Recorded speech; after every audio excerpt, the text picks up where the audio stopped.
Alright, drone video for a super nice tract at Cedar Gap Hollow. Already has a cleared site, has a long private driveway, excuse me. This is tract 22, one of the bigger tracts out here by far. It's 7.3 acres it looks like. That's the driveway. We're looking westerly. You can see the easement road off in the distance.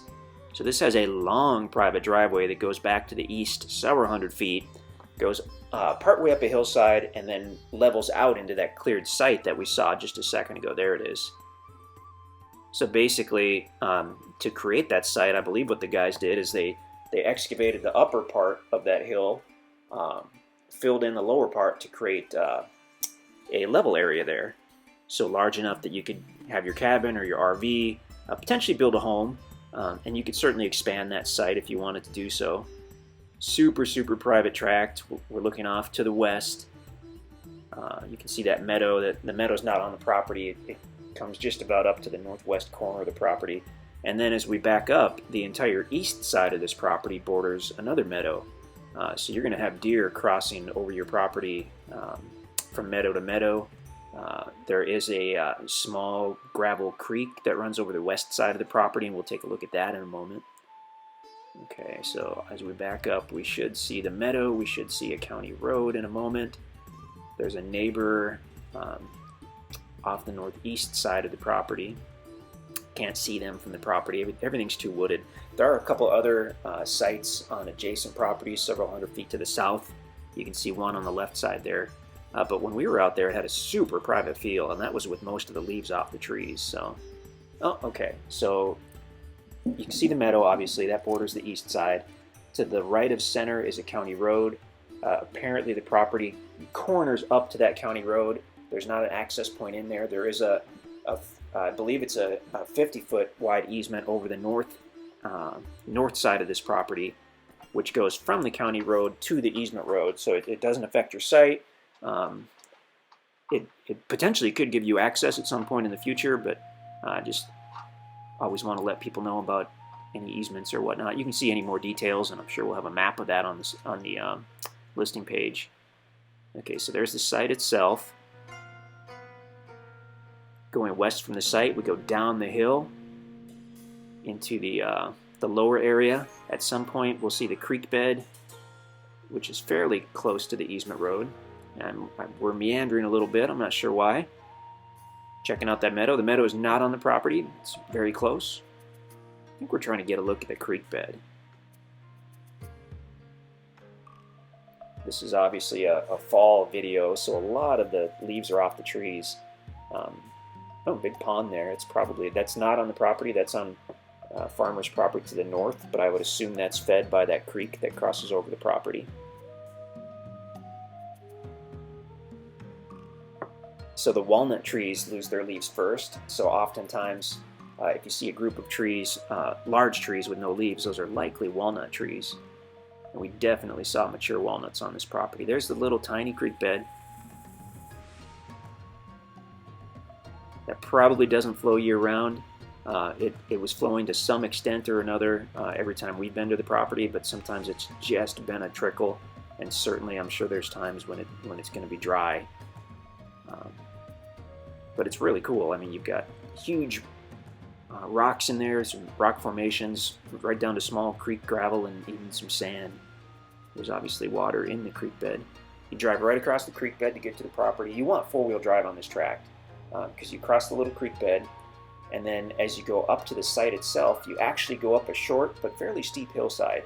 So you do want four-wheel drive to get up to the site. I'm sure you could reroute that or modify it if you wanted to, if you just had to get up there with a two-wheel drive, but it might be easier just to have a four-wheel drive truck or SUV. Long private driveway. I mean, wow. So now we're looking easterly. You can see the driveway that goes up to the site. Quite a bit of timber as you get up to the site. As you go east past the site, it's mostly open with just a few trees.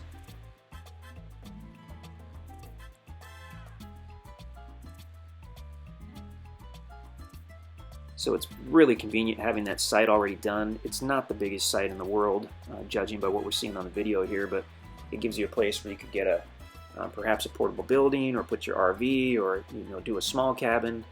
and you could obviously expand the site if you wanted to. So the reason we're trying to zoom in here is this is one of the two tracks, pretty much side by side, where the guys found cattails about halfway up the hillside, which was very unusual. So they investigated and found water seeping out of certain parts of the hillside that were basically feeding those cattails. So when you see cattails, we tend to think a semi-permanent or permanent water source. And there are cattails just west of the building site on this tract, about halfway up the hillside.